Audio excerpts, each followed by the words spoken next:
All right, let's jump right in. We're doing a deep dive today into the 2024 report from the U.S. Department of Defense. It's all about China's military developments. This report, it's dense for sure, but believe me, it's absolutely packed with insights that could totally reshape the global landscape. We're going to be talking about the People's Republic of China, the PRC, and their increasingly powerful military, the PLA. Think of it like the Pentagon's yearly homework assignment, a deep dive into, how the Chinese military is evolving and what that means for the U.S. and, well, the rest of the world, really. And let me tell you, the findings in this report are anything but boring. We're not talking some dry academic analysis here. What we're talking about has the potential to affect international relations, global economics, and maybe even your own life down the line. So are you ready to unpack some of the key takeaways from this? Well, frankly, fascinating and a little bit intimidating report. Absolutely. Let's get into it. Let's start with the big picture. China's grand strategy. It's not just about military might. They're playing a long game here, aiming for what they call national rejuvenation by 2049, the 100th anniversary of the People's Republic. And that means becoming a global superpower, on par with or, even surpassing the United States. Okay, so national rejuvenation. That sounds pretty ambitious, but how are they actually going about achieving this? Well, it's a carefully interwoven strategy. It goes far beyond just building tanks and missiles. They're using a combination of foreign policy initiatives, economic power. Think of projects like the Belt and Road, and of course a rapidly modernizing military. They're hitting this from all angles. It sounds almost like a three-dimensional chess game with moves happening on multiple levels simultaneously. That's a great analogy. And one of the most striking examples of this multi-layered strategy is their focus on technological self-sufficiency. You'll see throughout this report that they're pouring resources into becoming less reliant on other countries for critical technologies, especially in areas with, dual-use potential, meaning technologies that have both civilian and military applications. So it's not just about keeping pace. They wanted to set the pace, right? Yeah. Can you give a specific example of where they're really pushing to take the lead? Absolutely. One area that jumps out is their drive to dominate the semiconductor market. They've historically lagged behind the U.S. in this area, but they're investing heavily in research and development, aiming to control the entire supply chain, from design to manufacturing, if they succeed. The implications are huge. It would give them a strategic advantage, not just in military technology, but also in areas like artificial intelligence, 5G networks, and basically every aspect of the digital economy. So they're thinking way beyond just weapon systems. They're looking at the foundations of technological power. And this leads us to another key point. The PLA itself is leveling up, and they're doing it fast. It's not just about catching up anymore. In some areas, they're actually surpassing the U.S. military, which has to be a bit unnerving for those paying attention.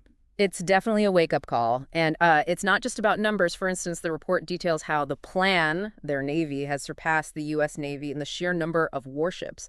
But it's not just about quantity, it's about the types of ships and the capabilities they bring to the table.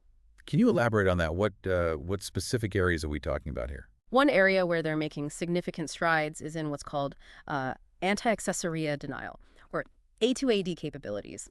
This essentially means developing weapons systems specifically designed to keep U.S. forces at bay in a regional conflict. Think advanced anti-ship ballistic missiles like the DF-21D, nicknamed the Carrier Killer, and a growing fleet of submarines capable of launching these weapons. This is a direct challenge to the U.S. Navy's traditional dominance in the Pacific, particularly our reliance on aircraft carriers. So potentially changing the rules of engagement in a significant way. And it's not just about regional dominance anymore, right? The PLA is becoming increasingly active on the global stage. They're not just staying within their own backyard anymore. Yeah, precisely. The report highlights their growing global footprint, starting with their first overseas base in Djibouti. They're also actively seeking access to ports and other facilities in strategically important locations around the world, expanding their influence through counterterrorism efforts, peacekeeping missions, and humanitarian aid. It's a savvy strategy that allows them to project power and build relationships far beyond their own borders. It's a very deliberate strategic approach. Yeah. And it's all backed by a significant financial commitment. The report dives into their defense budget, and let's just say they're not shying away from spending Their official defense budget is already massive, but many experts believe they're actually spending far more than they publicly admit. They're investing heavily in all the areas we've talked about: shipbuilding, cutting-edge technologies like artificial intelligence and quantum computing, and even space capabilities, including counter space weapons, which could potentially disrupt or destroy satellites. This financial commitment is a clear indicator of how serious they are about achieving their military ambitions. They're putting their money where their mouth is. Yeah. It's a clear signal that they're playing for keeps. Absolutely. And they've laid out a clear timeline for their military development with key milestones set for 2027, 2035, and as we mentioned earlier, 2049. By 2027, they aim to be ready to counter the U.S. in the Indo-Pacific region. By 2035, they're targeting full military modernization. And by 2049, they want to be recognized as a world-class military force. This roadmap shows their long-term vision and the steps they're taking to achieve it. So this isn't just about short-term games or reacting to immediate threats. It's a long-term strategy with very specific goals in mind.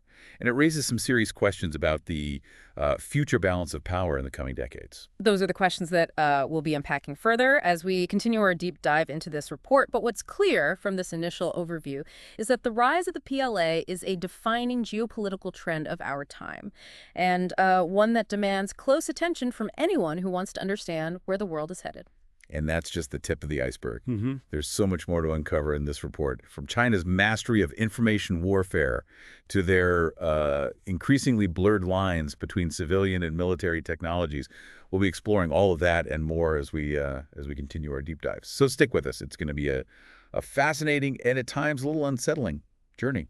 Now, if we shift our focus from their hard power, their military might, to something a bit more subtle, you'll see that the PLA isn't just focused on traditional warfare. They're also masters of information manipulation, a key aspect of their strategy. I'm guessing that means we're talking about propaganda, right? That's part of it, but it goes deeper than that. The report details how adept they are at using state-run media, online platforms, and even academic influence to shape global narratives and perceptions in their favor. They're actively trying to undermine U.S. alliances, particularly in the Indo-Pacific region, for example. They've been pushing the narrative that America is an unreliable partner and a destabilizing force in the region. So it's a way of weakening the U.S. without firing a shot. Exactly. It's about sowing doubt and discord, creating an environment where countries might be hesitant to align themselves with the U.S., even if they share concerns about China's growing assertiveness. And they're doing all of this while simultaneously blurring the lines between the civilian and military spheres. You're talking about their military-civil fusion strategy, right? I remember seeing that term mentioned in the report, but it wasn't entirely clear to me what it meant in practical terms. It's a key element of their overall strategy. They're essentially leveraging civilian technology resources and even private companies to bolster their military capabilities.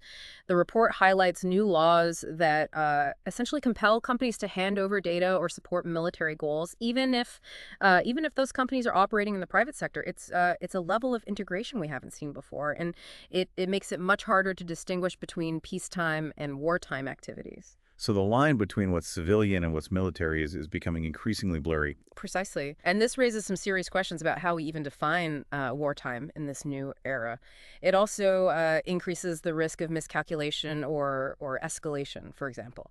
Imagine a scenario where a cyber attack originating from a seemingly civilian company in China disrupts critical infrastructure in the U.S. How do you respond to that? Is it an act of war? Or just a criminal act? These are the kinds of dilemmas that military-civil fusion creates. A whole new dimension of warfare. And speaking of new dimensions, the report also paints a pretty sobering picture of their cyber warfare capabilities. They've invested heavily in building a dedicated cyber force capable of conducting a wide range of operations, from espionage and sabotage to disinformation campaigns and attacks on critical infrastructure. Think of it like this.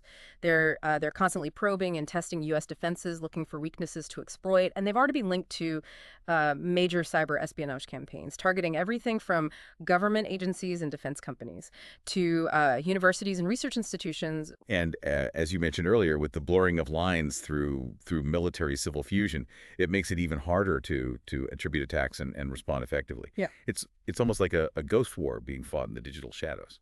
It's a very real threat, and one that's incredibly difficult to defend against. It requires a multifaceted approach that includes strengthening our own cybersecurity infrastructure, bolstering international cooperation to establish norms of behavior in cyberspace, Hmm. and developing a robust deterrent strategy. We need to make it very clear that there will be serious consequences for malicious cyber activity. It's a new kind of battlefield, and the rules of engagement are still being written now.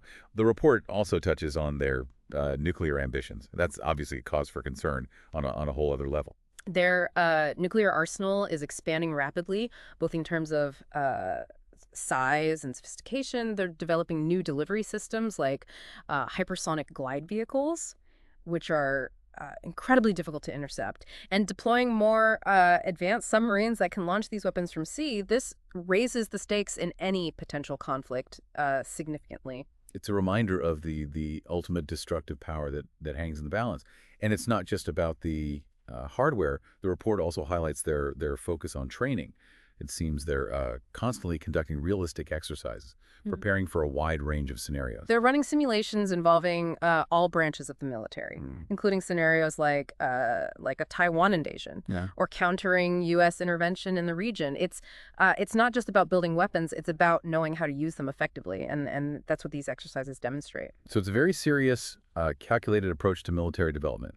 They're not just flexing their muscles; they're actually preparing for a fight. And that brings us to one of the most revealing sections of the report, their core interests. This outlines what Beijing considers non-negotiable, what issues are so central to their national identity and security that they're not willing to compromise. Right. And this part of the report, it gets to the heart of their motivations, right? Yeah. What are those red lines that they absolutely will not cross? They're very explicit about it. The report identifies three core interests: maintaining the stability of their political system, defending their sovereignty and territorial claims, And promoting and their this, right? economic development. So anything that threatens their grip on power, their territorial integrity, or their economic engine is a no-go zone. And we see this playing out in specific regions like Hong Kong, Xinjiang, and Tibet, right? Absolutely. Hong Kong is a prime example. The report details how they've cracked down on dissent and pro-democracy movements there, justifying it as necessary to maintain stability and prevent any challenge to the CCP's authority. They see any challenge to their control in Hong Kong as a direct threat to their political system as a whole. Seems like one country, two systems is more like one country, one system now. The report also mentions their strategy for integrating Hong Kong, along with Macau, more tightly into the mainland's economy through development zones like the Greater Bay Area.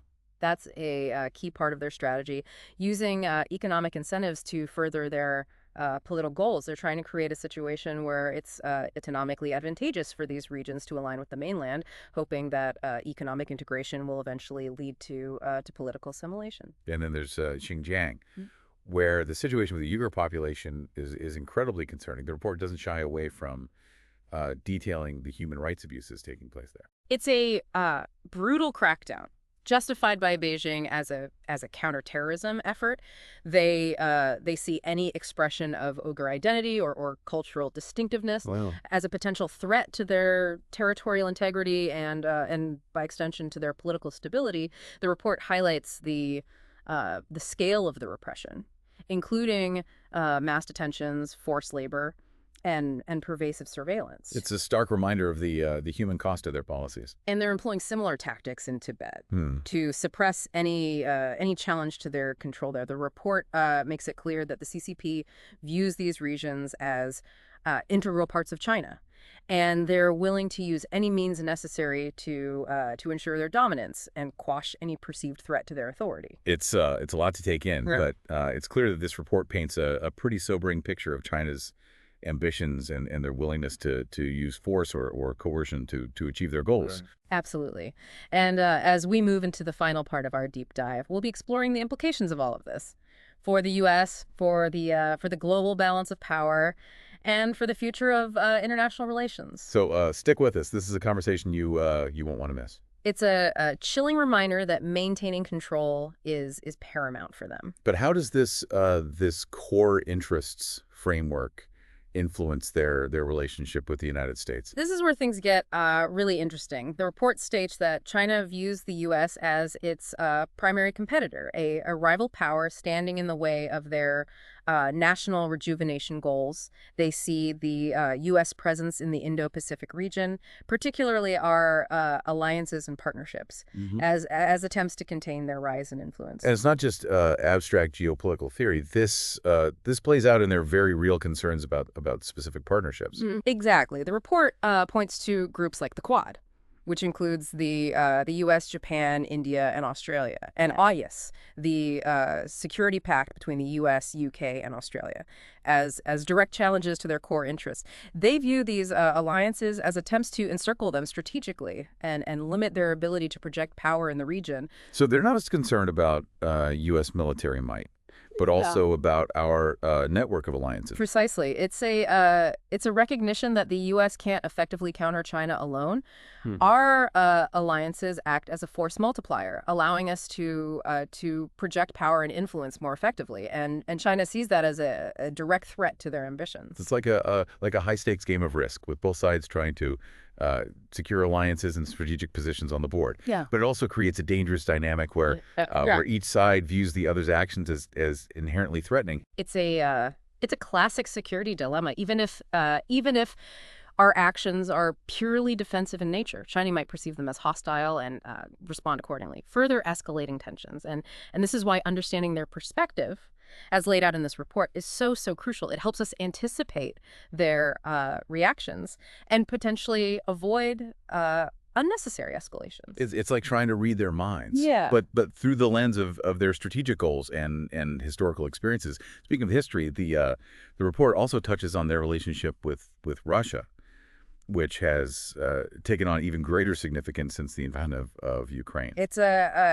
It's a complex and evolving dynamic. The report notes that while China has benefited economically from the situation in Ukraine, scooping up cheap energy and filling the void left by Western sanctions, they're also wary of becoming too closely aligned with Russia, a nation now considered a pariah state by much of the world. It's a delicate balancing act. They share a common adversary in the United States, and they both seek to reshape the international order in ways that benefit them. But they also have their own distinct interests and priorities. And those interests don't always align perfectly. China is primarily focused on economic growth and regional dominance in Asia, while Russia has more expansionist ambitions, as we've seen in Ukraine. But despite these differences, the report highlights their deepening military cooperation, including joint exercises and even combined bomber patrols. It's a clear signal to the West that they're willing to cooperate, at least to some extent, in their challenge to U.S. dominance. It's a way of pooling their resources and coordinating their actions to create a more formidable challenge to the existing world order. And it's not just limited to the military realm. They're also increasingly coordinating their messaging, promoting shared narratives that blame the U.S. for global instability and paint themselves as champions of a more multipolar world. So it's a multi-pronged approach: military cooperation, economic ties, and coordinated propaganda. They're hitting this from all angles. It's a reminder that we're not just dealing with individual nation states anymore. We're facing a coalition of actors who are increasingly aligned in their opposition to the U.S.-led world order. This report has been incredibly eye-opening. We've covered a lot of ground, from their core interests and global ambitions to their specific military capabilities and evolving strategies. And what's clear is that China is playing the long game. They have a vision, they have a plan, and they're executing it with determination and focus. This report is a must-read for anyone who wants to understand where the world is headed. It's a complex and challenging topic, but it's one that we can't afford to ignore. The rise of China is going to continue to shape the world we live in, and it's crucial that we understand the stakes and the potential implications for our own lives. And it all starts with education and awareness. We need to be having these conversations, dissecting reports like this one, and really grappling with the challenges and opportunities that China presents. This deep dive has been a valuable step in that direction. We've unpacked some of the key takeaways, but there's so much more to explore. And that's where you, the listener, come in. Now that you've had a glimpse into this complex and rapidly evolving landscape, we encourage you to continue learning, questioning, and exploring. Dive deeper into the source material. Seek out diverse perspectives, and form your own conclusions about what the rise of China means for the future. The world is changing, Yeah. and understanding the forces at play is more important than ever. Thanks for joining us on this deep dive.